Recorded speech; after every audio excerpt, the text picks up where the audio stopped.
Assalamualaikum warahmatullahi wabarakatuh. Halo Sobat Ide, ketemu lagi dengan saya Fitri. Di mana lagi kalau bukan di Ide Podcast. Ini ide gue, mana ide lo? Selamat datang di Ide Podcast. Ide-ide gue, mana ide lu? Nah, seperti biasa, Ide Podcast mengundang narasumber yang tentu saja inspiratif dan spesial di HUT Korpri yang ke-53. Jadi di tahun 2024 ini, Korpri merayakan hari ulang tahunnya yang ke-53. Nah, sebagai inspirasi di tahun ini, kita mengundang narasumber ASN yang dia juga seorang penulis. Kita sapa dulu ya. Halo Ninta, apa kabar? Alhamdulillah baik. Oke, senang sekali ya bisa kedatangan tamu yang bisa menuliskan sebuah buku nih di tengah kesibukan sebagai seorang ASN. Nah, sebenarnya ada berapa buku sih yang udah pernah ditulis? Buku, kalau novel baru ini. Ini novel pertama aku. Cuma sebelumnya tuh aku punya kumpulan cerpen bareng-bareng sama komunitas, itu ada beberapa, sekitar 3 atau 4. Lalu sebelumnya tahun 2010 itu aku bikin buku yang kumpulan tulisan. Yang waktu itu aku bikin di blog. Jadi memang kalau novel sih baru ini. Baru satu ini. Berarti baru ini perdana ya. Dan novelnya luar biasa ya, nggak kalah sama novel-novel Masya Allah. ya tulisan dari yang sudah terkenal gitu ya. Pengennya sih gitu ya. Ya, bagus, recommended banget untuk dibaca. Jadi buat teman-teman Ide Podcast yang belum baca, bukunya adalah judulnya, nah ini ya, judulnya Tarian Jiwa. Nah, ini dia bukunya, Tarian Jiwa. Dan ini luar biasa ya, meskipun dia novel, tapi isinya tuh benar-benar muat ini ya, pesan moral gitu. Jadi dia kan kayak mengupas tentang kehidupan yang sebenarnya bukan hal yang biasa ya. Kan Yes. si tokoh utamanya ini siapa, Zaskia ya, itu dia seorang perempuan yang latar belakangnya itu single parent Single gitu ya. Nah, parents. kenapa sih kok yang dikupas itu tentang single parent? Sebenarnya berangkat dari beberapa hal yang aku alami sendiri, Mbak Oke, Fitri. luar biasa nih. Berarti ini Iya. pengalaman pribadi ya. Ada pengalaman pribadinya, cuma Oke. nggak semuanya di buku ini tuh based on true story ya, karena memang ada fiksinya juga gitu. Cuma kenapa aku mengangkat ini, karena aku mengalami sendiri kalau paradigma seorang single parent itu ternyata masih negatif banget gitu. Bahkan kalau untuk di mata kalau sekarang bilangnya patriarki gitu kan ya, seorang perempuan yang menjanda gitu ya, kayak kita nggak usah pakai istilah lain sebenarnya. Menjanda itu kelihatannya kayak cewek kesepian gitu, perempuan kesepian. Tapi yang bikin aku concern itu kebanyakan paradigma negatif itu dari sama perempuan loh, Mbak Vi. Jadi kalau menurut pengalaman aku dan beberapa temanku yang juga mengalami itu, jadi justru perempuan-perempuan yang ada di sekitar kita itu lebih banyak berpikir negatifnya gitu. Cewek yang kalau janda tuh kayak ganggu laki orang. Ya, atau dia merasa terancam ya, wah ini dia bakalan gangguin suami gua nggak nih gitu kali ya. Gitu kan. Sementara penampakan si Zaskia ini, dia seorang muslimah dengan berhijab gitu, tingkah lakunya juga nggak gimana ya, Nggak menggoda cowakan, nggak gitu ya. menggoda gitu. Tapi ternyata dia tetap mengalami loh di kantornya atau di lingkungan dia lah gitu. Dan sebenarnya di dunia nyata pun yang jadi pelakor gitu ya, dalam tanda kutip, itu nggak hanya janda sebenarnya ya, bahkan mungkin masih benar-benar yang gadis gitu ya, yang dia memang sebelumnya belum menikah gitu ya. Jadi kita nggak sebenarnya bisa mengeneralisir juga ya yang kayak gitu-gitu. Cuma yang sangat disayangkan yang menurut aku tuh miris banget gitu, sesama perempuan tuh kok nggak bisa saling mendukung ya gitu loh, mensupport woman tuh susah loh ternyata. Pada kenyataan tuh nggak sebanyak yang digembar-gemborkan, support woman, ternyata masih banyak yang berpikiran negatif gitu. Dan tingkat perceraian yang apalagi sekarang ya banyak kisah tentang selebriti yang dia mungkin akhirnya endingnya bercerai gitu ya di kehidupan keartisan gitu ya. Nah sebenarnya nih menurut Ninta sendiri is okay nggak sih to be a single mom ya atau janda? Single mom itu bukan hal yang mudah untuk dijalankan. Itu yang pertama.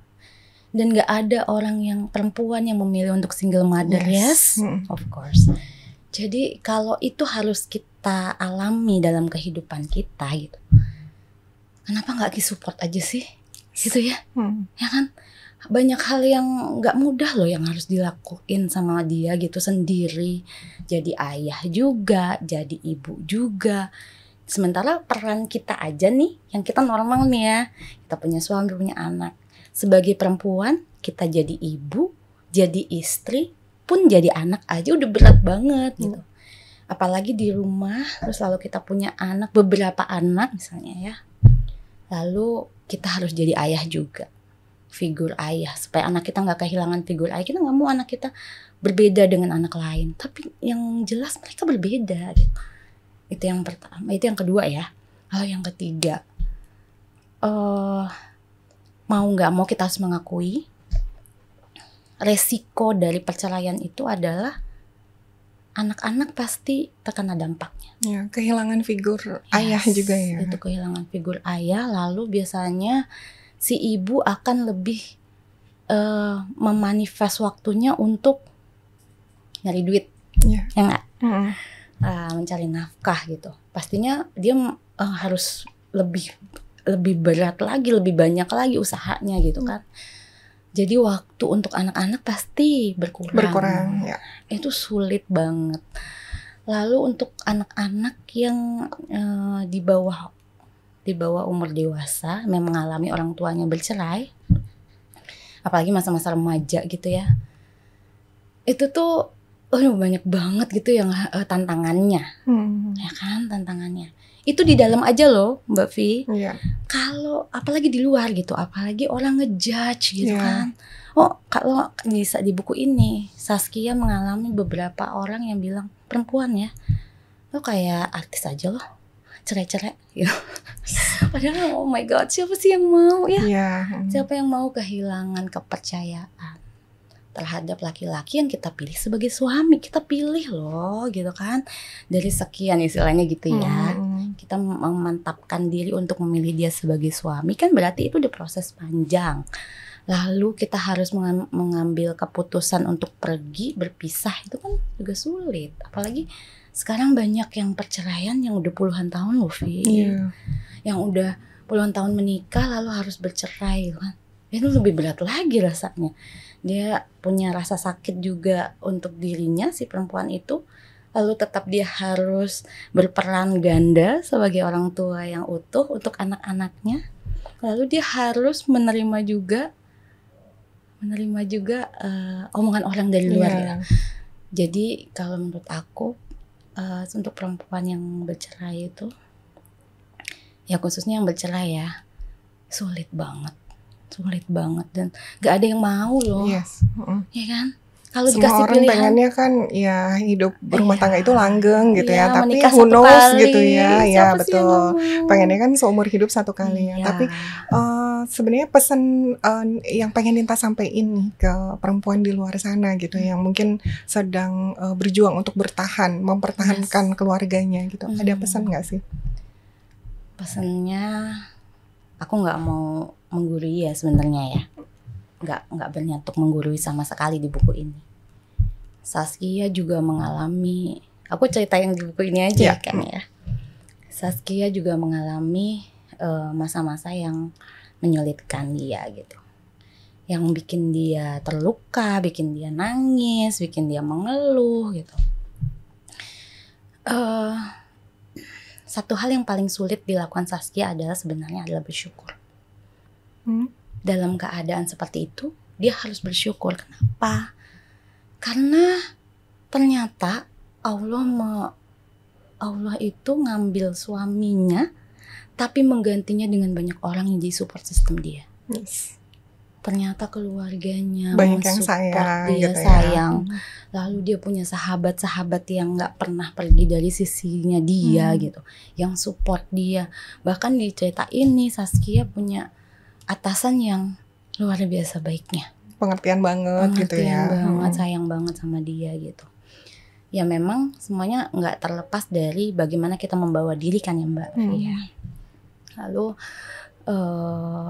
apa ya? Pesan yang kedua adalah bahwa memang hidup itu nggak selalu seperti yang kita inginkan, ya kan ya. Jadi itu hal yang paling aku sebagai penulis dan Saskia di sini tokoh ini akhirnya harus menerima kalau memang takdir Allah itu meskipun itu berat, sakit, itu yang terbaik buat dia. Yes. Terbaik buat dia dan terbaik juga buat anak. Dan menurut aku sih Ninta sukses ya berhasil mengambil angle ini gitu ya, sehingga pembaca itu kebawa sama story-nya kalau ternyata untuk menjadi seorang janda itu memang butuh perjuangan tersendiri untuk dia bisa menjaga dirinya gitu ya. Of course, yes. Dan itu dikemas cantik banget sama Ninta sih, pesannya dapat banget. Alhamdulillah. Nah, kebalik lagi nih, Ninta awal-awal kenapa akhirnya menulis gitu ya, itu memang punya passion di situ dari kecil kah atau sejak kapan? Aku memang suka. Pertama tuh dari kecil sebenarnya suka baca, suka banget baca karena dulu mamaku tuh sering ngebacain cerita, sering mendongeng. Waktu kecil ya? Waktu kecil nih, jadi mamaku tuh dongeng gitu, suka dongeng, bikin boneka-bonekaan terus ngedongeng. Dari situ aku suka.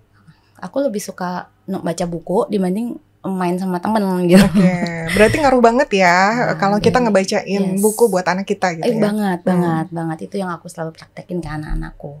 Dan begitu membaca, terus aku jadi pengen nulis gitu. Jadi dulu tuh nulis diary.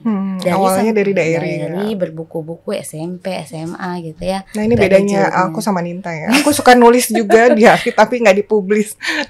Nah Ninta sisi positifnya adalah berhasil menelurkan sebuah buku gitu ya. Setelah sekian lama yang bisa jadi legacy lah. Bener. Jadi kayak warisan ya. Yes. Aku mikirnya warisan. Sebenarnya lebih ke pengen berbagi sih sebenarnya Mbak Vi. Karena aku mikir kalau katanya gajah mati meninggalkan gading gitu.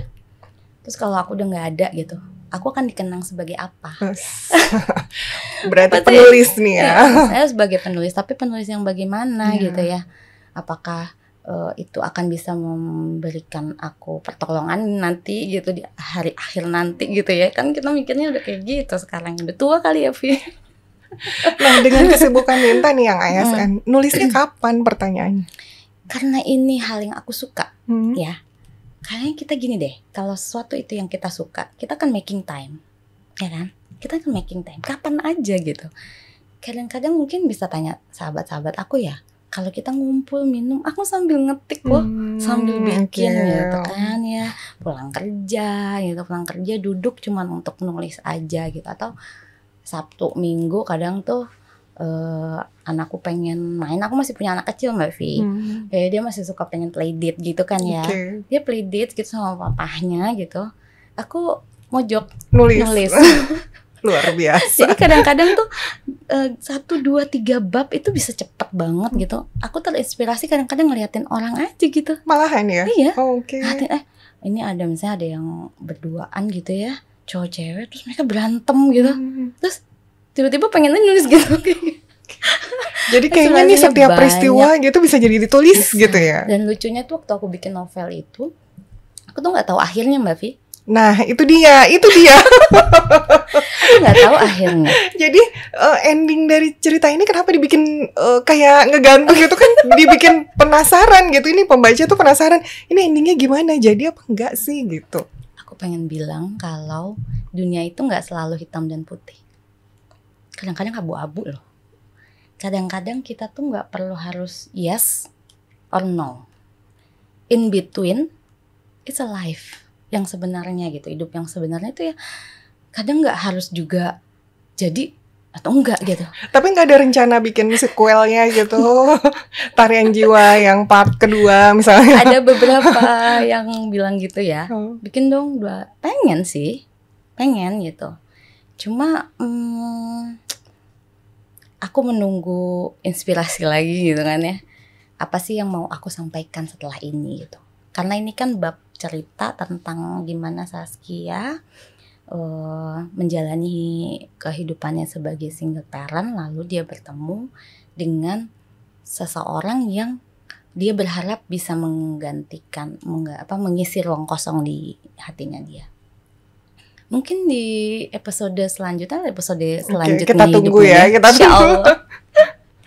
Belum mulai sih Mbak Vi. Karena penasaran gitu, ini endingnya kenapa dibikin orang penasaran gitu ya. Ini jadi apa enggak ini Saskia sama si Kahfi ya? Kahfi, sorry. Nah, Fahri ya? Fahri kayaknya ketika cinta bertasbih. Kahfi. Tapi emang bener sih, buku ini tuh layak disandingkan sama penulis-penulis terkenal kalau menurut Masya aku. Allah. Bagus banget. Jadi tulisannya tuh ngalir gitu ya, dan enak banget buat dibaca. Bikin orang penasaran. Dan ya itu, kita tunggulah yang episode selanjutnya ya. Insya Allah. Sequel booknya. Sequelnya. Nah, kalau dari Ninta sendiri nih, dari buku yang udah ditelorin ini, kemarin punya pengalaman menarik nggak? Gimana sih sebenarnya cara kita ketika kita pengen buat buku? Bikin buku. Jadi ada perbedaan besar dari aku nulis buku pertama kali dengan buku yang ini. Waktu aku bikin buku pertama itu, karena cuma kumpulan tulisan ya, aku tuh self-publish, aku nggak punya editor. Jadi aku ngedit sendiri ceritanya. Ngedit sendiri, pokoknya semuanya sendiri. Self-publish tuh ada di www.nulisbuku.com waktu itu. Jadi waktu itu tahun 2010 ya kan, masih yang 2010 ya, oke. Ya kan, kayaknya belum terlalu familiar gitu dengan penggunaan internet gitu kan ya. Dulu karena aku ngeblog, jadi banyak info lah dari teman-teman yang satu komunitas. Teman di blog itu. Dulu aku udah punya pembaca tetap. Berarti bermulai dari blog ya? Ya, aku punya beberapa orang pembaca tetap lah. Jadi yang nungguin tulisanku gitu, itu ini banget ya. Penggemar. Fans. Kayak Mbak, kok belum ada tulisan baru gimana gitu. Dan beberapa karena tulisan-tulisan itu kan aku regularly, jadi hampir setiap hari lah nulis gitu. Nah terus dia bilang, Mbak dipublish aja di ini, dikasih tahu gitu. Berawal dari requestan pembaca di blog berarti ya. Karena ada beberapa tulisan waktu itu hilang Mbak Vi. Oh sayang banget. Jadi nggak tahu deh gimana itu ya. Mungkin aku salah pencet kali atau gimana gitu. Udah gitu kan gratisan juga sih ya kan, ya hilang gitu. Terus aku mikirnya, udah capek-capek banget gitu nulis gitu kan ya. Terus ada juga pembaca yang komen gitu, Mbak kok dari sini kok langsung ke sini, kayaknya nggak nyambung deh gitu. Karena ternyata ada yang hilang Ada yang hilang gitu. Terus Mbak sayang lu Mbak kalau hilang gini gitu. Pikir iya juga sih, dibukuin aja. Dia waktu itu self publish. Itu ya lumayan juga. Aku jualnya ke teman-teman buku merah waktu itu, namanya The Diary. Karena memang aku pikirnya itu kumpulan cerita aja. Aku setiap hari cerita. Aku naik bis lah gitu ya. Waktu itu aku masih di pegawai swasta di Jakarta. Lalu berjalan itu dari teman-teman juga aku jadi ikutan komunitas. Nah itu bareng-bareng nulis. Kalau bareng-bareng nulis kan udahlah, itu kan aku cuma nyetor tulisan doang gitu, nanti jadi buku lah gitu. Nah kalau novel ini aku berangkat dari kelas menulis. Jadi aku kenalin lah sama temen gitu ya. Jadi ikutan kelas menulis gitu. Menulis dari seorang penulis lah gitu ya. Seorang penulis yang dia udah punya banyak buku lah, ribuan lah gitu ya. Bukunya tuh banyak banget di Gramet gitu. Jadi dia buka kelas menulis. Karena aku pikir kan, aku tuh belum pernah belajar secara formal menulis ya. Menulis ya nulis aja gitu kan. Ini kelasnya berbayar gak ya? Yes, berbayar. Waktu itu karena masih hawa-hawa COVID, jadi kita online terus. Gurunya sih di Bogor ya, nggak jauh juga. Jadi waktu itu online gitu, kelas menulis gitu terus. Aku sih menikmati ya, mengosongkan ini aja gelas ya kan kita. Nah setelah itu ada kelas novel, bikinlah kelas novel. Ikut lagi, nah baru berapa kali ikut kelas novel itu ditantangin dong. Mau nggak gitu bikin Berarti novel. sebenarnya ini guru udah melihat bakatnya Ninta nih, bagus nih kalau bikin novel. Aku merasanya sih seperti itu ya. Lalu karena sebenarnya aku tuh setelah bikin kumpulan tulisan itu di blog itu, aku tuh udah mulai bikin novel. Oh, jadi sebelumnya udah bikin. Udah. Aku sempat posting bab-bab pertama tuh Tapi di blog. bukan Tarian Jiwa ini. Ini. Oke. Nama Saskia itu udah muncul gitu. Cerita tentang Saskia gitu kan.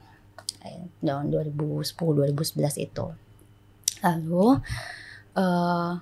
cuma nggak diterusin lagi. Aku masuk PNS kan 2010 ya. Lalu 2011 bla bla bla segala macam. Udah sibuk lah ya. Sibuk banget lah gitu. Gaya banget lah gitu. Sosok sibuk gitu kan, pengen CPNS baru ya kan. Masih beradaptasi sama pekerjaan baru ya. Jadinya agak terlupakan ya. Tulisan-tulisan itu terlupakan lah istilahnya, beneran terlupakan sih. Lalu begitu kelas novel ini itu kan 2022 ya akhir. Berarti udah lama ya, vakumnya tuh lama 12 tahun ya berarti. Banget. Biarpun aku masih suka baca, tapi nulis lagi tuh udah nggak pernah. Aku mikirnya nggak ada waktu aja gitu kayaknya gitu kan.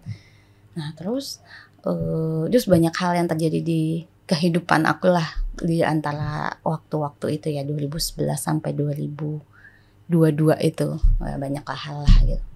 Lalu kelas novel kan ditantangin, teringat lah ya.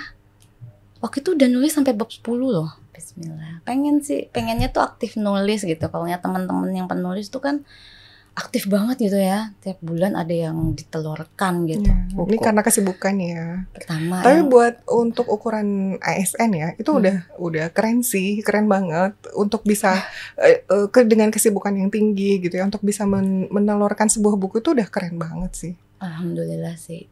Tapi memang kuncinya adalah kita kalau ngelakuin hal yang kita suka itu aja. Yeah. Karena buat aku nulis tuh fun. Satu, yang kedua healing sih. Yeah. Ya, seneng gitu kalau nulis tuh kayak kita bisa jadi apa aja. Mau jadi orang yang bagaimana, ya kan? Iya. Tahu nggak yang hal terakhir Mbak Vi yang harus aku pikirkan selain ending? Oke. Judul. Oh. Jadi awalnya bingung ini apa? Punya judul. Enggak, apa judulnya apa gitu. Nah, terus kenapa akhirnya jadinya Tarian Jiwa? Jadi Tarian Jiwa itu sebenarnya adalah salah satu jenis yoga. Oke. Namanya yoga Tarian Jiwa. Yeah. Jadi sebuah, mungkin yang biasa yoga tahu kalau ada yoga vinyasa, tapi dengan ketukannya satu lagu dengan lagu gitu. Jadi kita ngitungnya tuh ketukan lagu. Namanya yoga Tarian Jiwa. Itu zaman tahun berapa ya? 2010 2011 lah aku udah ikutan tuh. Karena lebih fun gitu ya, nggak yang yoga diam aja gitu. Nah itu ada lagunya, lagu itu lucu-lucu seru. Nah sekarang sih namanya Insight Flow Yoga. Nah aku kenapa aku pakai yoga Tarian Jiwa? Karena menurut aku hidup itu seperti menari. Oke. Kenapa menari? Kita tuh kadang nggak tahu kemana kita harus bergerak. Kadang tuh kita harus ke kanan karena ada tantangan di depan kita harus ke kanan atau kita harus ke kiri. Terus seperti itu. Atau kita harus loncat kayak main game gitu ya. Menurut aku itu seperti menari. Oke, berarti ini ternyata filosofinya diambil dari passionnya Ninta semua ya kan? Iya, emang sukanya yoga. Olahraga ya, spesial yoga, kemudian suka nulis dan ternyata judulnya pun terinspirasi dari yoga. Dari yoga Tarian Jiwa.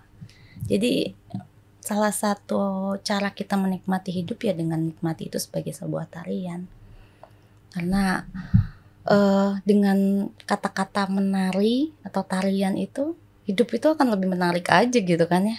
Nggak cuma kita bukan robot loh gitu. Kita manusia yang punya rasa, beragam rasa, berjuta rasa ya istilahnya. Lalu dengan menari kita memberi banyak arti gitu dari kata-kata itu. Tadi kan ini ya, kalau bikin buku itu salah satu PR-nya itu adalah bagaimana menentukan judul sama nentuin ending. Ya. Ada tips nggak sih buat calon penulis di luar sana gitu yang pengen dia nulis gitu? Kira-kira gimana sih triknya bikin ending yang dia itu bikin orang penasaran atau gimana sih caranya bikin supaya keren gitu endingnya? Sebenarnya itu kan tentang permainan kata ya. Dan cara kita punya kata-kata yang kaya di dalam pemikiran kita itu kalau kita banyak baca. Jadi waktu itu sempat pas di bab sekian gitu buntu Mbak Vi. Kok nggak tahu tuh mau nulis apa lagi ya. Terus kan endingnya nggak tahu gitu kan ya. Jadi pernah gitu ya? Pernah. Apalagi waktu itu kan cuma dikasih waktu 6 bulan sebenarnya. Oh, ditarget berarti ya. Jadi karena waktu itu mau barengan launching dengan waktu itu Hari Buku Internasional apa International Book Fair gitu. Dan mau nggak launching di sana nanti dikasih tempat untuk launching gitu kan. Nah, itu kan ini banget ya, tempting banget gitu. Wah, asik banget nih. Apalagi aku kan bukan siapa-siapa gitu. Come on, kok ini keren banget nih, mau banget gitu kan, tertantang lah istilahnya ya. Jadi challenge lah, men-challenge diri nih, kira-kira selesai nggak ini 6 bulan dengan kualitas yang bagus gitu. Waktu itu aku kan masih dibimbing sama si guru nulis itu ya. Waktu aku ngomong, aku buntu banget nih Bu gitu. Baca buku aja. Take your time untuk membaca. Ternyata benar gitu. Baca buku apa aja gitu kan. Kita kan punya banyak koleksi buku di rumah. Baca aja gitu. Terus begitu membaca tuh kayak yang keisi lagi gitu kan ya. Hal-hal yang tadinya buntu gitu. Terus tiba-tiba pengen gini. Ternyata kuncinya tuh itu. Kalau kita mau menulis dengan baik, dengan kata-kata yang istilahnya kaya gitu ya, yang enak dibaca, sering-sering juga membaca. Oke. Berarti tipsnya itu ya. Jadi penulis juga dia harus suka membaca gitu ya. Namanya juga penulis ya. Itu yang pertama. Yang kedua, kalau kita itu menulis, kalau aku menulis dengan hati. Jadi apa yang ada di hatiku aja gitu, mengalir aja. Jadi aku ngerasa kalau kita nulis dari hati, diterimanya juga di hati kan? Ya, betul gitu banget. Iya. Ya kan? Segala sesuatu yang kalau ditulis dengan hati atau disampaikan dengan hati, maka sampai juga ke hati gitu. Ke hati. Jadi jangan nggak usah ragu gitu, nggak usah ada batasan-batasan waktu kita nulis. Tulis aja gitu kan. Itu nanti kalau masalah beneran nggak ejaan segala macam itu urusannya editor. Belakangan. Itu berantakan banget nih aku dulu. Berarti ada editor yang ada nanti belakangan. Jadi waktu itu memang dibuat secara profesional lah istilahnya, ada penerbit, ada editor gitu. Jadi waktu itu setelah bikin ke editor untuk diedit, itu prosesnya lumayan juga gitu, 1 sampai 2 bulan lah. Oh, lama juga ya? Lama. Karena memang kan per kata, terus nanti beliau tanya, ini maksudnya apa Mbak gitu. Jadi jangan sampai dia mengedit dan merubah hasilnya jadi berubah cerita. Kadang-kadang orang baca kan interpretasi bisa beda loh gitu kan. Ini maksudnya apa nih gitu kan. Biasanya Mbak ini maksudnya gimana? Gini-gini misalnya aku cerita. Oke, berarti kata-katanya kayak gini Mbak gitu misalnya. Jadi memang aku senang banget sih sama si editor ini. Dia memang profesional sih kalau editor ini. Gitu. Jadi memang sebenarnya kalau tips aku, kita banyak baca yang pertama, yang kedua biarkan itu mengalir aja. Dari hati aja. Gitu kan? Yang ketiga memang kita mesti punya guru sih. Ya. Sebenarnya. Jadi ternyata kalau untuk jadi seorang penulis penting untuk punya guru gitu ya. Apa yang terjadi sih kalau misalnya dia penulis tapi dia nggak berguru gitu? Iya, sebenarnya nggak apa-apa juga ya. Sebagai buku-buku yang pertama itu kan aku belum punya guru gitu. Cuma kadang-kadang tuh gini loh. Kita nulis itu kan mut-mutan gitu ya. Jadi nggak ada target. Ya. Kalau ada guru dan dia ada penerbit itu kan dia punya target. Kayak waktu itu 6 bulan harus selesai gitu. Jadi kita tuh kayak ayo nulis tertantang gitu ya. Kalau mulai datang malesnya gitu. Kita tuh penulis itu kayak seniman loh. Kalau mood bisa nulis, kalau Iya, lagi nggak betul. mood nggak bisa nulis, ya kan? Apalagi lagi ada masalah gitu ya. Wah, itu susah ya. Mau nulis tuh susah ya. Atau terganggu atau apa. Nah, kalau kita punya guru, setidaknya itu ada barrier-nya gitu. Jadi kamu tuh dikasih target gitu, deadline lah istilahnya gitu. Jadinya kita bisa ngelawan kemalasan kita sih. Karena kalau diikutin tuh emang, kalau aku sih penulis yang seniman ya. Jadi kalau males tuh udah nggak bisa ngapa-ngapain, Fit. Oh. Ya nulis udah buntu, males gitu. Dan kalau nggak diingat-ingat waktu itu, akan pengen launching. Waktu itu launching di BSD.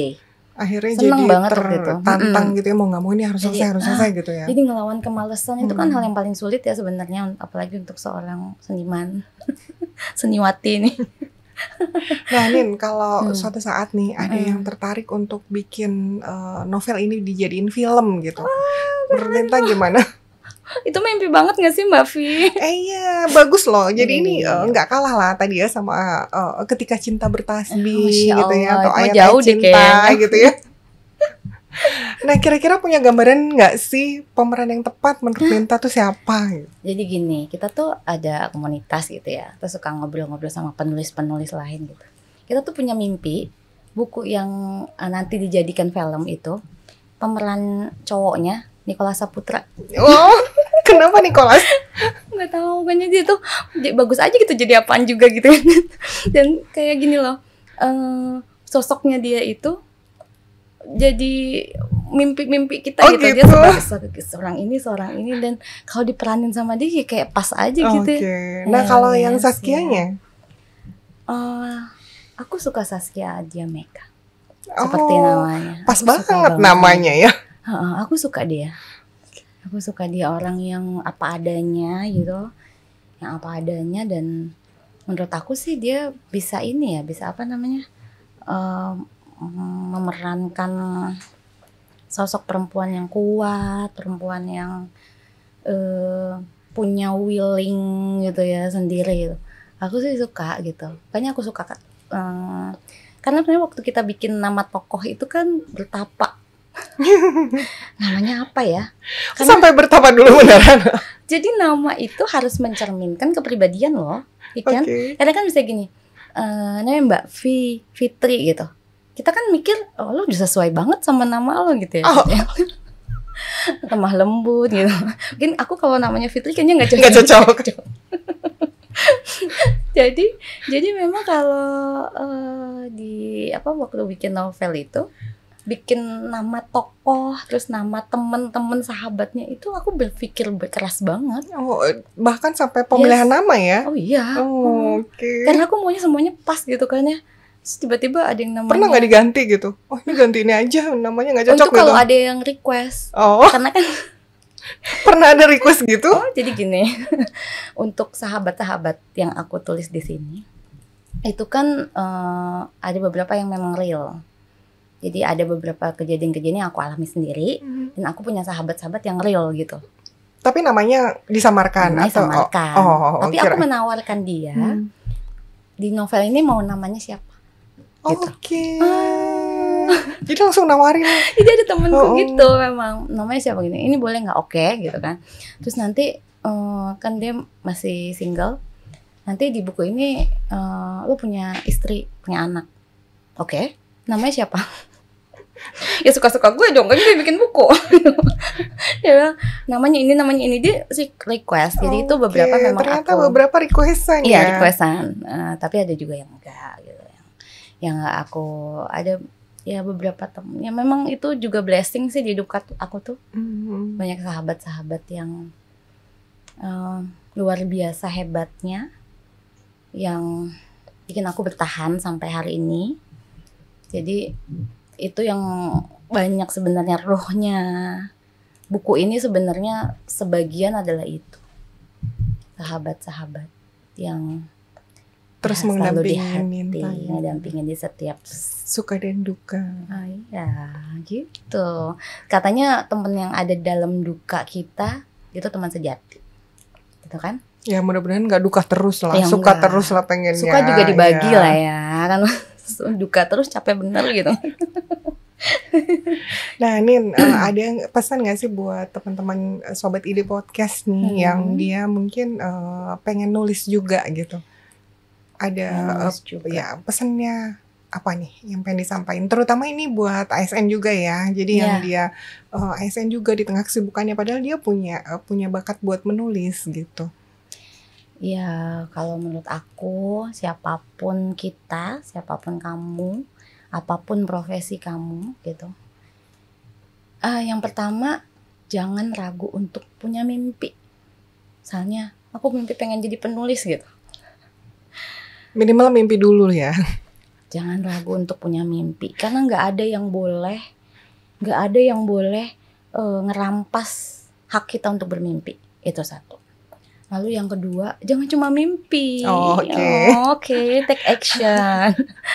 Harus diikuti dengan action. Even cuman menulis hal-hal yang terjadi sehari-hari gitu kan ya. Kalau nulis status gimana? Boleh status. Terus 3 paragraf gitu kan ya, panjang. Terus bersambung titik-titik, boleh. Itu juga menulis. Cuman medianya aja berbeda kan ya. Dan yang ketiga, kita tuh jangan ini loh, dulu kan kesannya menulis buku itu susah banget gitu ya, Fit. Gampang kok sekarang gitu. Aku mengalami dari 2010 itu menulis dengan self-publish. Terus rasanya kita punya buku, menelurkan buku seperti ini tuh nggak ada harganya loh, priceless banget loh. Even nggak berpikir aku ini akan laku atau enggak gitu, tapi punya buku, menelurkan buku itu jadi warisan untuk anak-anak. Nanti bilang, Bunda punya buku loh gitu. Anak-anakku seneng banget. Jadi legasi kebaikan ya. Anak-anakku yang sekarang pun mereka senang itu bukunya Bunda gitu. Dan itu rasanya tuh beda banget, Mbak Fi. Kepuasan tersendiri gitu. Menurut aku itu cara kita menghargai diri kita sendiri. Jadi nulis aja gitu, nggak usah takut nanti nggak laku dong atau apa gitu. Bikin aja buku, nggak perlu dipikirkan nantinya gitu. Jadikan itu sebuah cara kita menghargai diri kita sendiri. Kita punya mimpi dan kita berusaha untuk mewujudkannya, kenapa enggak gitu kan. Siapapun kamu, ASN kan juga boleh dong jadi apapun gitu ya. Boleh bermimpi. Pokoknya mimpi aja lah. Oke, nanti malam kita mimpi dulu ya kalau gitu. Boleh. Nah, Sobat Ide, itu tadi bincang-bincang kita sama narasumber kita nih, narasumber atau pembicara atau tamu. Bintang tamu kita hari ini. Mudah-mudahan ada banyak manfaat yang bisa diambil dari obrolan kita hari ini ya. Nah, itu dia Ide Podcast edisi kali ini, dan kita tunggu episode Ide Podcast selanjutnya. Ini ide gue, mana ide lo? Assalamualaikum warahmatullahi wabarakatuh. Selamat datang di Ide Podcast. Ide-ide gue, mana ide lo?